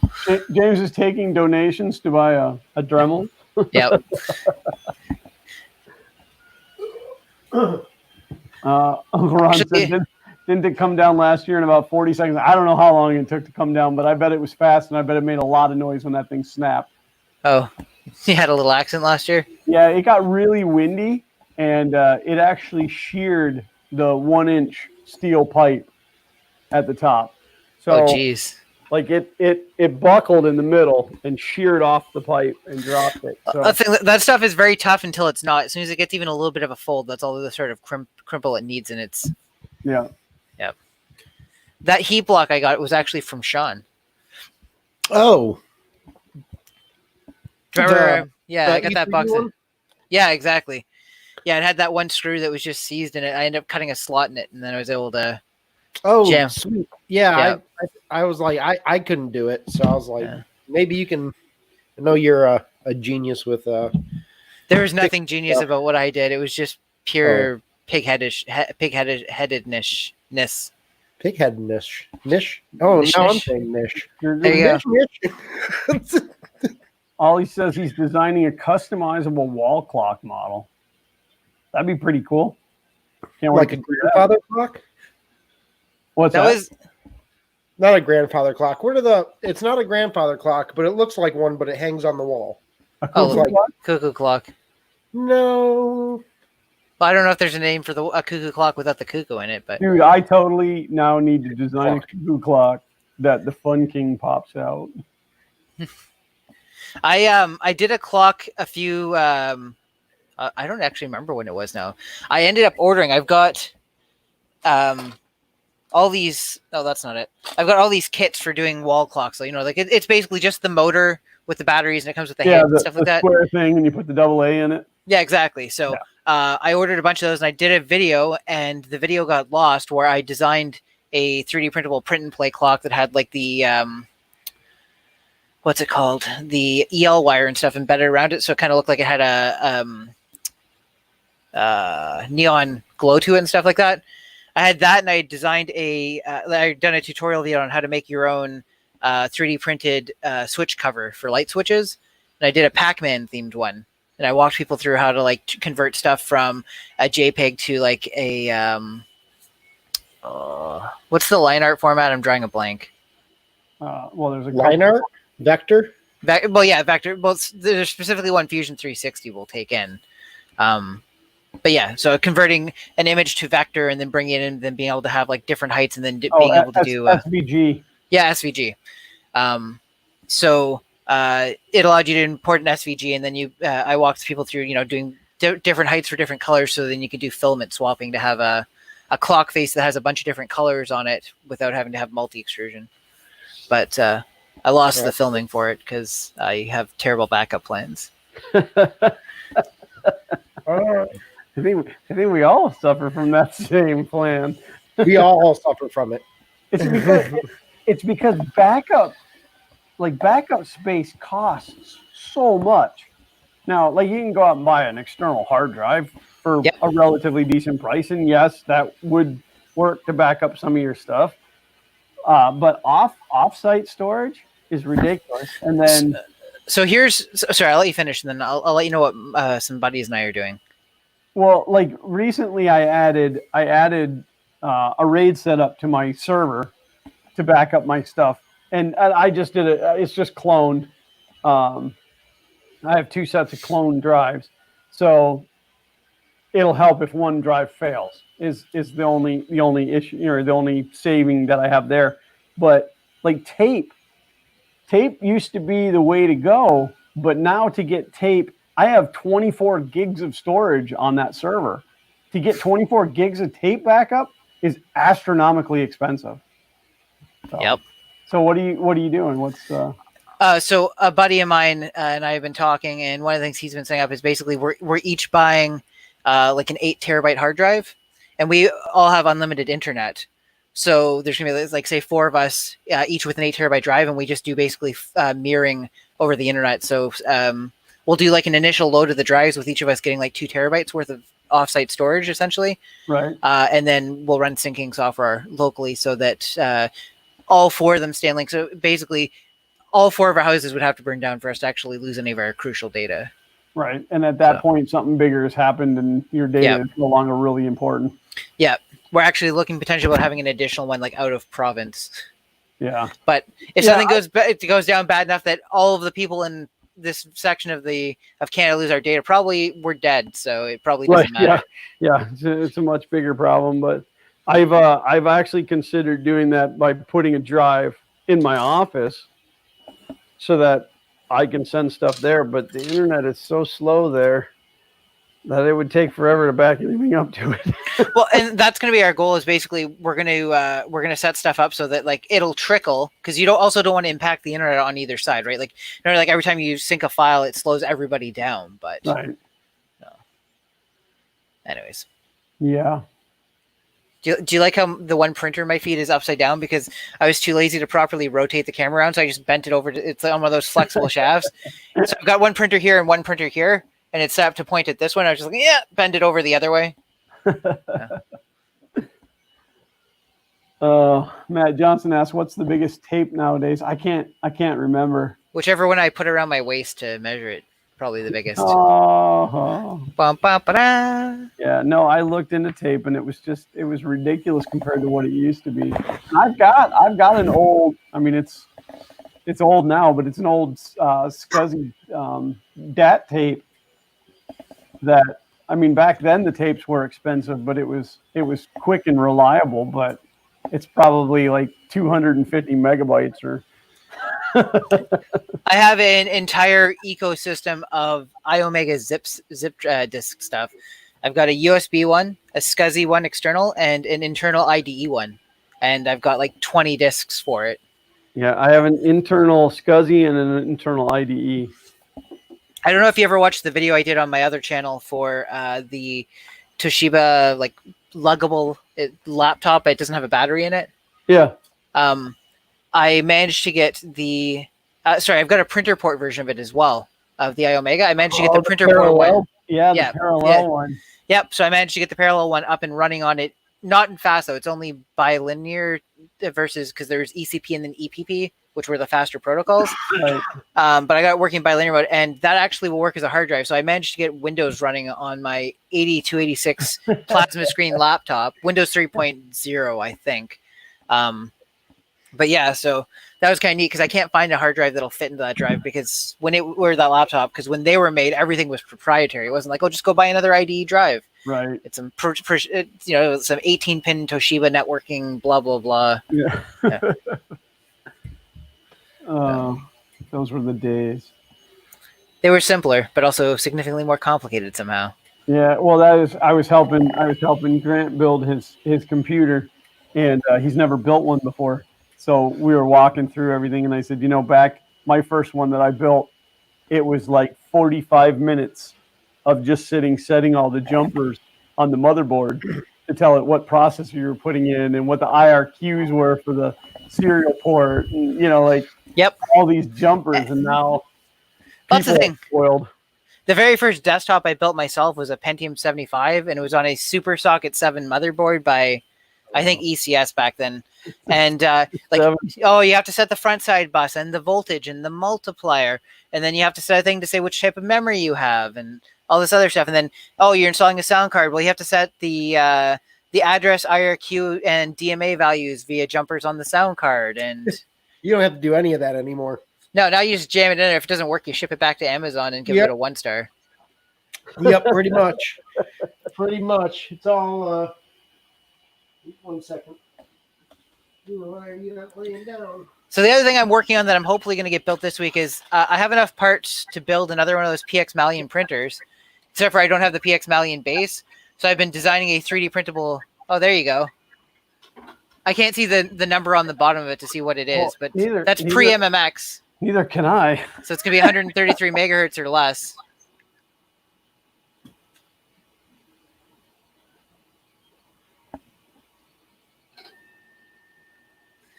It'll have a model number on it, so it'll be like 70.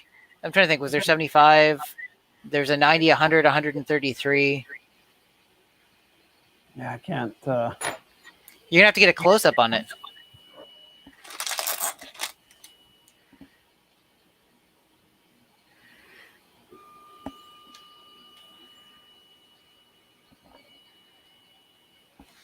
What you looking at? He's trying to find the model number on that Pentium printer or Pentium CPU. Oh. So yeah, so I've been working on a 3D printable base to build another one of those PX Malian. So I've printed off the top bracket for it, which is pretty decent. It's sturdy enough. It doesn't flex. So I think it's a 120, but I don't know. Can you see that? I need it to focus. Yeah, this camera doesn't autofocus. Like the front of it doesn't say. The back of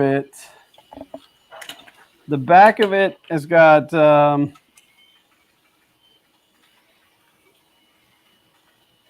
Well, it's got a couple different numbers, but it's got an A805-02150, and then up Oh, top it's 150 megahertz then, I think. one got five four one two 120 AG. So on the top side of it, where the Intel logo is, you should have. So you said it's A805-82150. Yeah. Okay, so I think the last 3 digits are the speed. So it's a 150. Yeah, and it's copyright 9293. Because I know like the Pentium 60s were the A805-81-60, and so I think they just removed the dash. But yeah, I've had that one laying around for a while. Does it still work? I guess you don't have a way of knowing. I don't have a motherboard for it anymore. Yeah. I've got a couple. I mean, it's probably good. I mean, I probably took it out of service just because of age, not because of failure. No, you can totally stream on that. No problem. Sean Gould said, I have a Pentium 3 slot 1 CPU sitting on my desk. I actually have a dual Pentium 2 out in my garage that will still fire up. I'm trying to think of what I have. I have one computer that's got a slot processor in it, but I don't remember what it is. It's a Pentium 2 or a Pentium 3. Oh, no, it's a Celeron. It's a Celeron 333. I've got an AMD K6 550, an AMD K6 266, a bunch of those AMD XP processor base, so like the XP 1600, 2000, that type of stuff. I've got a graveyard. I've literally got, I think, 12 computers in a line underneath one of my desks. So, well, that's what I had too, and then I needed to build a YouTube studio, and out it all went. Yeah. But Kay and I are talking about, since I've got so much stuff where it's like I'll come back to it at some point, or I'll be doing videos on it at some point. We're talking about getting like $100 storage locker just to get the stuff out of the house, and we can put like our decorations and stuff in the off seasons there. And Yeah. there's places like 10 minutes from our house where we can get a locker, and then maybe it'll end up on Storage Wars one day. That's the best way to get rid of stuff is, buy a month of storage and leave it all in there, and then just quit paying and let them. And then just stop paying. Yeah, You deal with it. it's your problem now, suckers. The only way to make it better is to get a place where it's like, sign in now and your first month is free. I only need one. Did you guys see that episode of Storage Wars where they bought the locker and there was like just one coffin inside of it? No, I didn't see that one. They opened the locker and it was just a coffin. Wow. It was really weird. There was no explanation. Uncle Ron's got a sweet ass old laptop for me that he's gonna send off. So I'm looking forward to that once this Corona thing's over. Yeah, I still need to bring in my compact portable and fire that thing back up. It's the suitcase. It's the big suitcase. With a screen this big, that's a CRT. Yeah, the keyboard pops off the Yep. front of it, and then it's got the little CRT and the. I had one, and my parents tossed it, and now it's actually worth a fair amount of money. Oh, I mean, not as much as it was when it was new, but like a few $100. I have two, or at least I used to have two. I know I still got one left. One of them had 2 floppy drives. The other one that I have has the original cover over it, like the bag, and then it has a 5 1/4 floppy and a 20 megabyte hard drive or a 10 megabyte hard drive, and it runs DOS 3.3 and Windows 3.0 There you go. with the original Norton Commander on it. I used to like the Norton software. I use Norton Ghost more times than I can count. Yeah, back when Peter Norton actually owned it. Yeah. Before Symantec destroyed it all. Well, you'd have people come and be like, hey, I want to upgrade my hard drive. You'd run Norton Ghost and it would copy, byte for byte from one drive to the other and then resize the partition so that you had the access to the full storage. And yeah, we did. We back in Windows 98 days, we did an image. Like we did a install for a new PC and then went in and picked out the parts that would make it more generic. And then we ghosted that drive. Yep. And then every time that we built a new one, instead of having to go through the reinstall process, you would just ghost it in. And the first time you booted it up, it would ask for the serial number and all of that. Saved us tons of time. That's what we ended up doing for like a corporate solution where they've got 50 machines that are identical. You install it once, get all the updates done and everything. Because back then it was like 20 gig caps on data. And every time you do a install of Windows, it would be like a 300 meg patch to get everything in, which, a if you're running a retail business, that means if you update 50 computers a month, you're blowing your cap. Yep. Yeah. So we did that. And yeah, so you just create an image of it and then write the image to it and you're all set and ready to go. Well, And then it would pop went up. from like an hour's worth of install where somebody had to stand there and interact with it, Yeah. next, to like, it was like 9 minutes. Yep. And it was all automated. So What we ended up doing was getting an external USB hard drive, and we picked one that had DOS drivers, so we had a boot disk. So you plug the USB hard drive in, put the boot disk in, and it would actually boot off the thing. And the only thing you'd have to change is if you had more than one hard drive on the destination computer, you'd have to go and pick stuff. Other than that, it just did its thing. those were the days. Yeah. When the men were men and the sheep were nervous. Uncle Ron said we do everything from an image server now. That's too fancy. So fancy. Well, I'm going to kick off a little early because I'm starting to feel a little green behind the gills again. Understandable. Well, thanks for popping in. Oh, I wanted to say hi if I could. I felt bad leaving you and Sean here by your lonesomes. Well, at least it worked out where I had Sean today. Had we not had a guest and it was just me, then what would I have done? Was that set up beforehand? Yeah. When did I reach out to you, Sean? Like Wednesday or Thursday? Yeah, like Wednesday. Yeah, I think Thursday. So, I mean, we had been in talks about it like since way back. It just, Yep. I gave Sean the usual, I don't really know what's going on. I'll have to figure it out. And then I always figure it out by the seat of my pants at the last minute. Next week, Felipe will be joining us. Felipe. Cool. So he will be our second guest. So if anybody else out there wants to guest, please contact me via email or Twitter DM is probably best.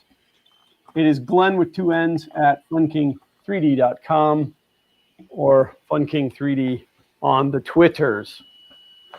Alrighty, gentlemen. Well, you have a good rest of the stream, and goodbye to everybody in chat. Thanks for hanging out. Thank you, brother. Bye, Don't James. forget to toss Glenn a thumbs up. He puts Yeah. up with Sean and I, so he deserves it. The thumbs up are always appreciated. Tossed you one. No, you got to do like this, and then you go like this, and then you do that. There you And go. then you go. Yeah. How did it transfer to that hand? That's weird. Hold on. Whoopsie pupsie. Keeps me from What is trying going to on here? sleep at night. Alrighty, guys. You have a good night. Love you Thanks for guys. letting me pop in late. Love you too, bud. You too, Sean. Bye. Boy. Boy. I'll see you later. Oh, Man. yeah. I don't even know if I want to name these streams anything to do with 3D printing because we don't talk much about 3D printing. That's the thing is everyone makes all these groups and channels about 3D printing and nobody talks about 3D printing. Well, That's just how it goes. these streams are almost always controlled by either tangents. I go off on tangents or the community. So Yeah. I don't, whatever. If people want to throw us 3D printing questions, that's great. Otherwise, we'll talk about whatever. Right. I like to just hang out and chit chat inside Yep. the protected confines of my home. My company, my boss mainly, thinks it's absolutely hysterical that my life has not changed with the stay-at-home order. He's like, Really? "You love this, aren't you?" And I'm like, absolutely loving this. That's weird.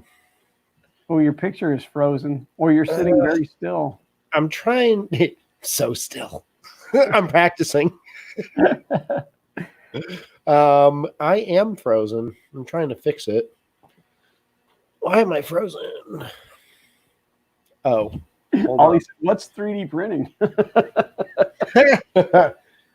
Well, and again, my intentions are that I'm going to be working on the FK1 during these streams, hopefully going forward. I was just too tired to move it today. But for those of you who have not seen this thing in person, I cannot explain to you how stupidly large this printer is. And with Sean sitting here, I mean, the ones that he worked with at IC3D are mammoth. But this is in my home, and I move it around. You know, like it is. Yeah. It is mammoth. But I do. I got to try to get the threaded rods cut this week, and then I meant to put an order in this week to open builds, and then got sidetracked. So I got to order some more extrusion from open. What do you have to do to it? I'm putting 4 Z motors on it, so that I can make it auto level the carriage. Because you've seen it with the cable, right? The equalizer cable. Yes. Okay, Yeah. so that works. It just is really, really, really hard to get it dialed in. Like weeks worth of fine tuning to get it dialed in. And if I'm going to be releasing this out to the world, I don't want it to be that much work. Right. So I don't know, just through conversations with people and stuff. And then I talked with Joe from Project Red, and we kind of kicked it back and forth a little bit. And he was like, oh, you could put like a pin to probe in each corner and stuff. I ended up opting for optical sensors. And it'll have an M3 screw that breaks the optical sensor. So that way, if you need to fine tune it, you can just tweak the screw in or out a little bit to get that set. But I mean, it doesn't even like you, as long as it knows where it is, you won't have to do anything. You'll run a macro on the duet board, and it will bring the carriage down as long as it's close. I mean, if it's way out of whack like this, it's not going to work, but it'll bring it all down, and it'll home everything, and then it'll actually do the bed probe to compensate for any waves in the bed, which this bed's not supposed to have any, but that's the plan anyway.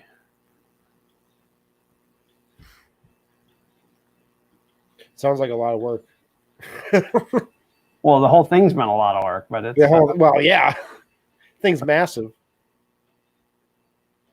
James Monk asks, I would like to ask if you know anything about the Trigorilla mainboard. I do not. I've not ever heard of that. Trigorilla?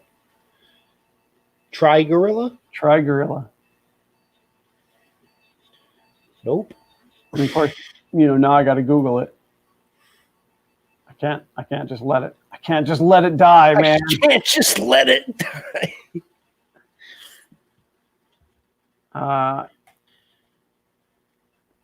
It looks like Trigorilla motherboard for Mega, Cosel, and Chiron. Chiron, Chiron. Chiron? It's $45. Oh. Looks like it comes with the stepper drivers. Trigorilla is an integrated mainboard that is integrated. Let's try that again. Trigorilla is an integrated mainboard that is integrated with the mighty function of the Mega 2560. I guess I could share this. Allow me to share this. Give me a second. I'll get it up there. If it doesn't freak out like it did last week. Yeah, so it's the Trigorilla is an integrated mainboard that is integrated. It's a ramps board. I'm trying to see if it says. It doesn't actually say that it comes with the stepper drivers, nor does it list. It says that it's 5-channel max, but it doesn't say that it comes with. It shows that it has them in the. Oh no, it doesn't. Now that I'm looking at this model, so it doesn't come with the steppers. Oh, weird. So out of curiosity, why that board? Why are you looking at that board? Yeah, that's kind of a weird thing to. I don't know. It's kind of random. I'm not saying that you shouldn't. I'm just. Oh, now you guys are looking at the chat. Whew, good thing I didn't have anything bad up there. All right. Is my camera working? No. Nope. It's all right. It's time to shut down now anyway. Okay, bye. It's that time. It's that time. It's the sad. Oh, now you're moving. Am I? Yeah. Oh, weird. Okay. It's almost like it's just coming and going, but That's really strange. I don't know what's happening. and then what would be really funny to find out is that James Monk is like the manufacturer of that board, and here I'm like bashing it. You're like ripping it. Again, I'm not saying That's a dumb idea. There are so many known good boards out there that it's almost not worth taking the chance with an off brand. Right. If that is an off brand. I agree. I never heard of it. So I agree. I wouldn't get an off brand just because if you want your printer to work properly, first you got to put the money into it. It's you get what you pay for, pretty much. I learned that the hard way with electronics. Yeah,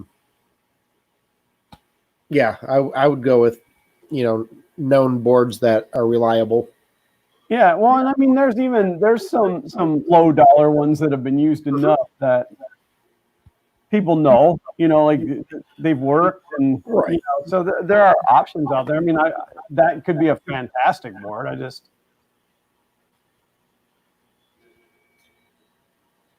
Bryce said, "My apology. Chris has vids about any cubic stuff. I'm not finding what I thought was one about Tri-Gorilla board."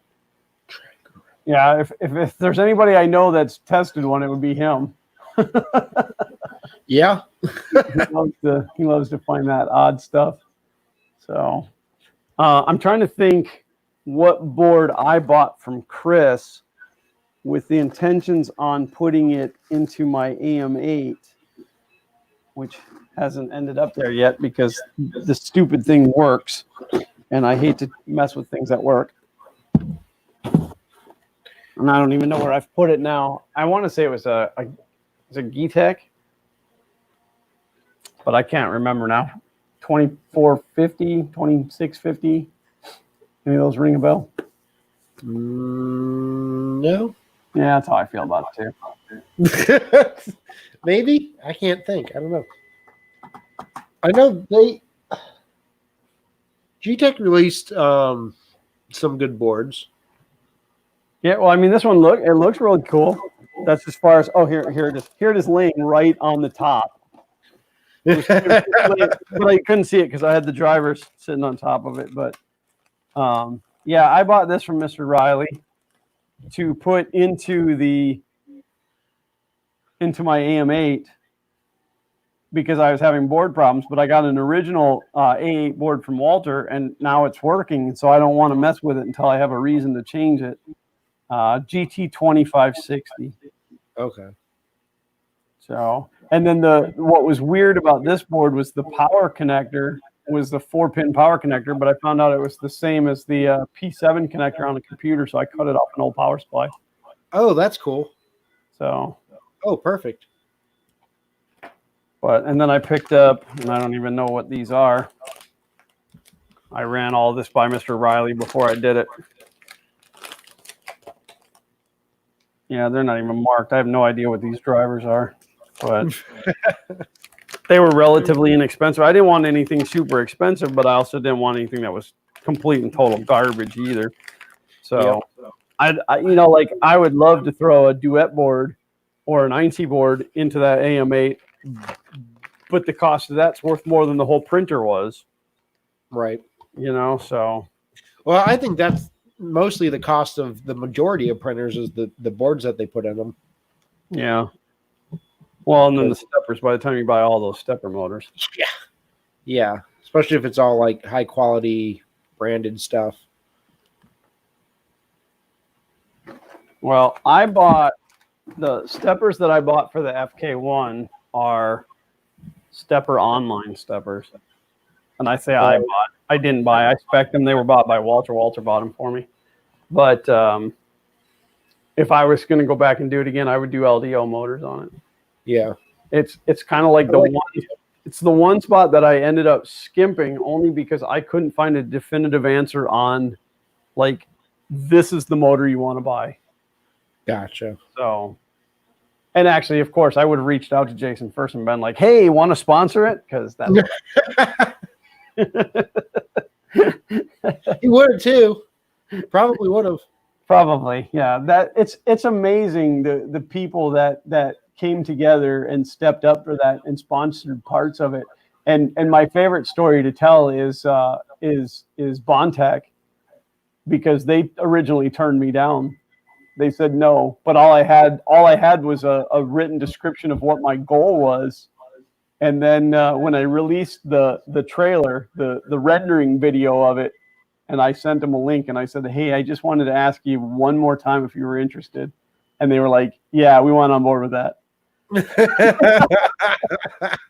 So if you guys are looking, if you're doing a project and you're looking for sponsors, the best tip that I can give you is make sure that you can give them something back. Yep. Yeah, show them. Return on investment. Yeah, there's so many people that are like, "Oh, I asked so-and-so for free filming and they said no." And it's like, yeah, but what are you giving so-and-so?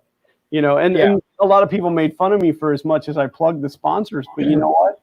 I will plug those guys until I don't do YouTube anymore, because I feel I owe it to them. They took a leap of faith in me, and this project has been a long process, but you know what? The longer that it takes and the more that I drag it around, it's more coverage for them.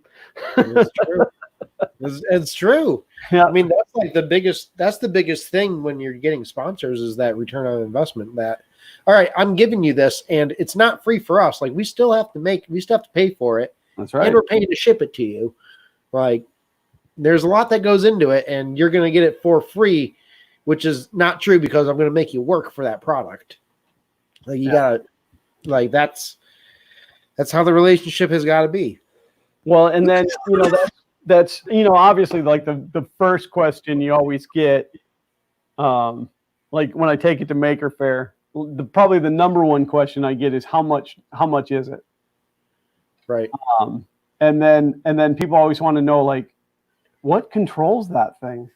And I'm like, well, it's a Duet 3D board, and it runs that. And it's like, well, okay, so the way that it works is you can run a printer this big, or you can run a printer the size of the world off of exactly the same board. Like, the board doesn't know. I mean, you're telling it, move that motor 40 millimeters or move it 4 million millimeters. Like, it doesn't care. So, no, it's a board. It just it sends the data everywhere. Yeah. So I had a guy at Orlando Maker Faire, and he was actually standing there talking to somebody else, like just somebody in the crowd. And he's like, I'd like to have that or something. And I said, oh, for the right price, it could be yours, or something along these lines. And he's like, well, how much? And I'm like, I don't know, 10 grand.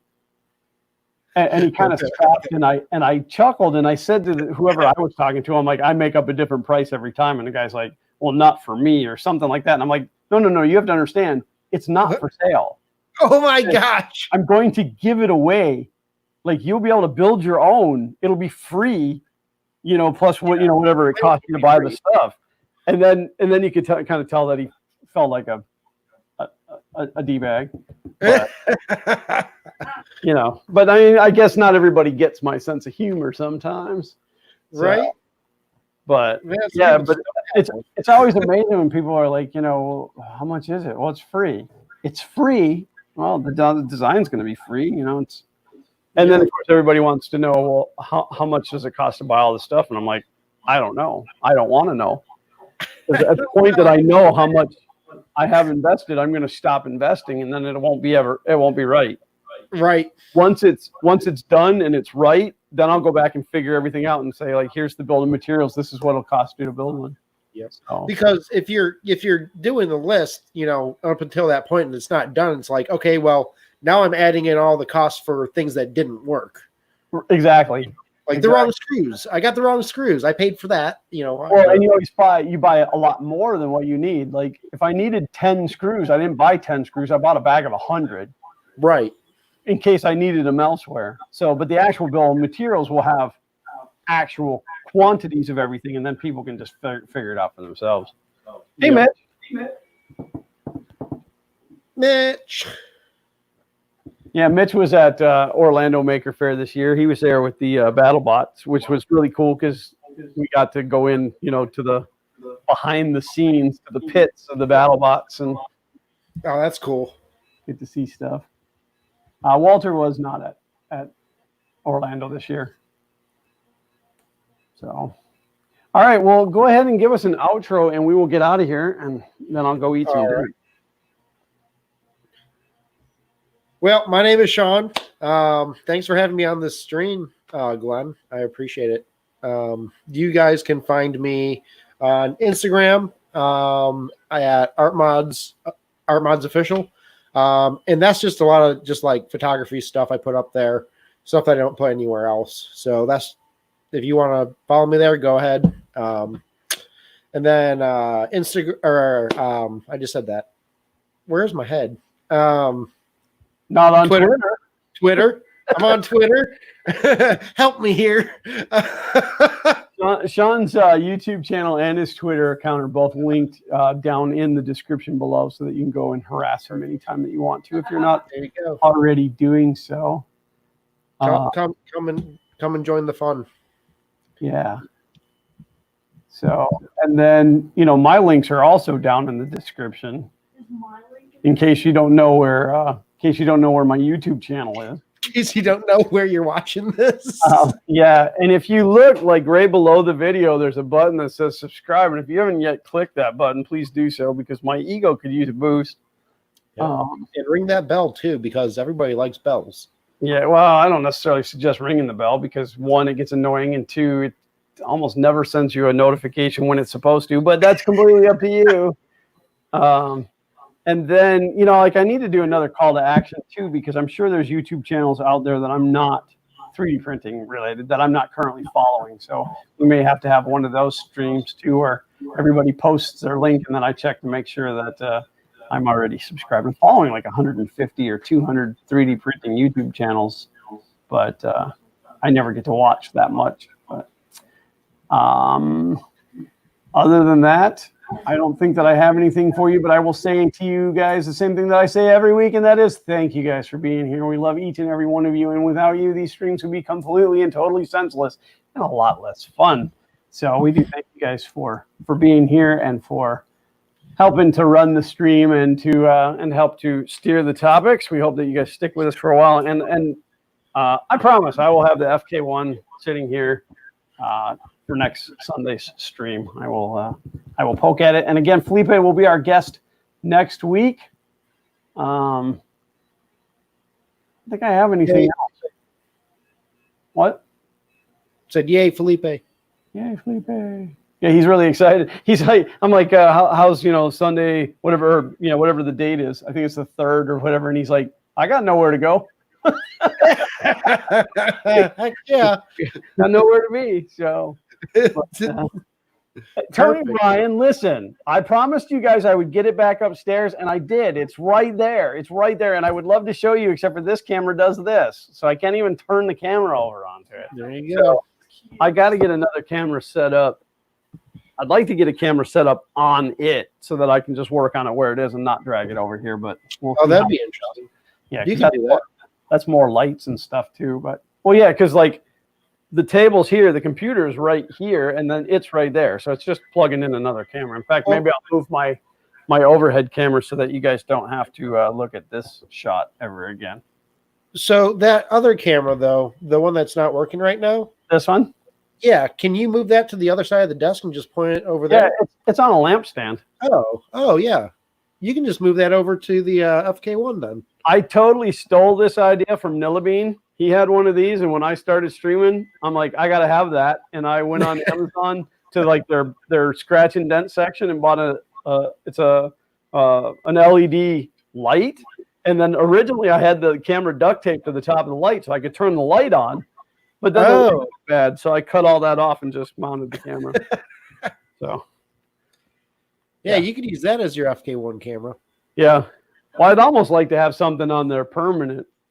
Like maybe I'll get a good camera and put it on there. But it needs more lighting. It's very dim over there. So yeah.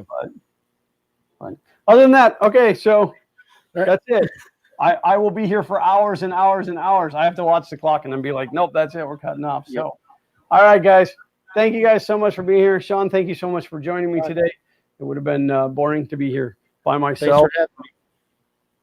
My kid is weird. Thank you, everybody. And as always, print on. Bye. I forgot you have to click the button twice.